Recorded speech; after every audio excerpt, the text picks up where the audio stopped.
I don't know if you've heard crazy stats like 80% of businesses fail or 90 or 95 or whatever it is. These numbers get thrown around so much. I wanted to ask Bo Eckstein, the concierge to small business, what are the success and failure rates? And you know what? We're going to go one level deeper. We're going to go success and failure just straight up startup versus franchise because there might be a difference and we're going to find out. Bo, what's going on?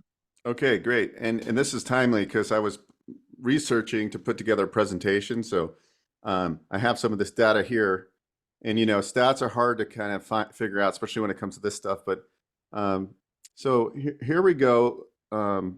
The success rates and longevity of franchise businesses are particularly noteworthy.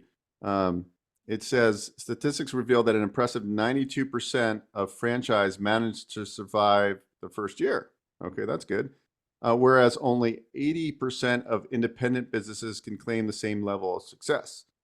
When we look at the 5-year mark, the contrast becomes more apparent, with just 50% of non-franchise business still in operation compared to a substantial 85% of franchise businesses. Oh, that's So, meaningful. yeah, so I mean, that's the point of a franchise, right? Like if you take a W-2 person that's never run a business and you give them a system and they're like a tech entrepreneur, so tech or analyst or some sort, they can usually just plug and play. And I think Sure. that's why you have systems and processes. So it makes sense that there's going to be a much higher success rate. Yeah, so let's play with a little bit more because when I think of franchise, and again, I've never evaluated them, so this is just very gross understandings at the 10,000 or shoot 30,000 foot level. In order to be a franchise, you have to have a standard operating procedures (SOPs). You have to have a proven model, right? You have to have things that others could look at. You, because you're really selling a recipe almost to run a business or to run that business, whether it be McDonald's or Burger King or any of these other franchise. Is that really what a franchise is? Is you're buying a playbook or a systems? Yeah, playbook, brand recognition. Oh, brand, Um, yeah. Okay. Yeah. some of the concepts also do marketing, so like they do the lead gen for you. You pay for some marketing budget, but so they're doing scale of economies, right? Because there's 200 locations and they're doing marketing. They know what the marketing works to get the phone to ring for the plumbing company or whatever, how to book appointments. So when you're diving into all these concepts, that's what you're looking for. Like, well, and that's why we give people a business assessment to take because we can see on their little Zoracle profile. I'll send you the link. You should do it just for the fun of it. And we can Yeah, I review will. it next time. Yeah. But Nice. it'll show like your skills, your like where you're strong and promoters one. And like if you have no if your bar graph doesn't rise for promoter, that means you probably shouldn't be doing anything in sales. You should Mm. be doing something that doesn't require sales. So that's how we kind of match people up to figure out, what would be best for somebody with their skill sets because we all have strengths in certain areas. I want to also point out one other stat that I found in terms of resale value. Franchise business tend to shine as well, selling at an average price of 1.5 times higher than their non-franchise counterparts. Um, and I'm going to Interesting. start, what I'm going to do is put together like a white paper where I got these stats and stuff, and I'm going to write some blog posts because I think it's interesting. It was one big university business school that I got some of the information from, and they interviewed like 2,100 different businesses. So, some of it is pretty reliable sources, I would say.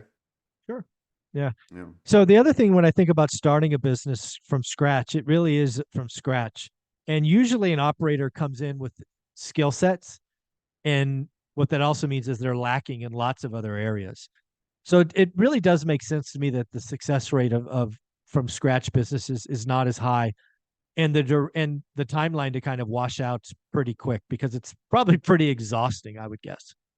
Yeah, and something like 38% of all businesses fail because of capital. They run out of capital. So Right. after a year, they Yeah, burn run through out of it. And capital, can't market. And again, right, I've known lots of people to start businesses, where I'm in real estate, so I run into contractors all the time. I remember a guy starting a cabinet company because he liked doing cabinets, but suddenly it's a job and he doesn't like doing cabinets anymore because there's all these other things so than so making cabinets.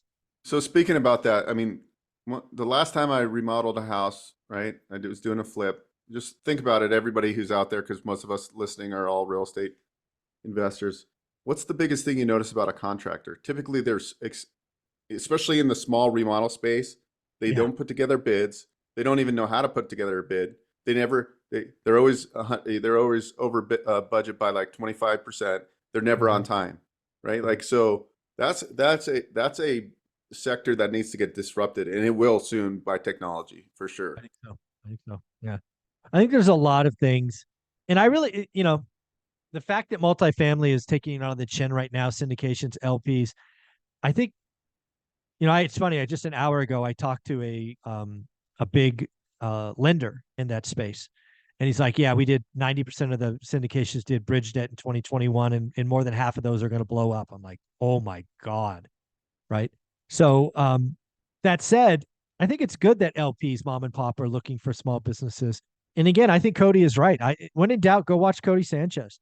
Go find a business that a baby boomer is running. See if they have a fax machine. If they do, plenty of opportunity to do that. If they don't have a website other than maybe their, a homepage, a lot of ways to disrupt. Are they still taking credit card orders over the phone? Lots of ways to disrupt. Um, but you're the concierge. People need money to get these done. How could they reach out to you to figure out what lending program is right for them? OXteam.biz, click on one rental at a time, and let's schedule a call. Let's see what we can do together to move you into the right direction. A lot of times I'm spending calls just giving people a little bit of push into the direction of at least let's explore some opportunities, whether it's BizAc, franchise acquisition, how to structure these deals. Those going back, I talked on a previous episode. I got these two gentlemen and they're buying two businesses at the same time.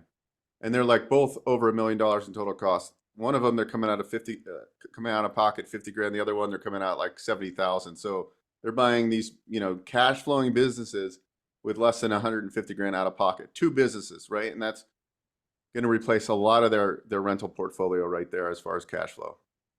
I love it. OXteam.biz. Click one rental at a time. Schedule a call right away. Thanks, buddy.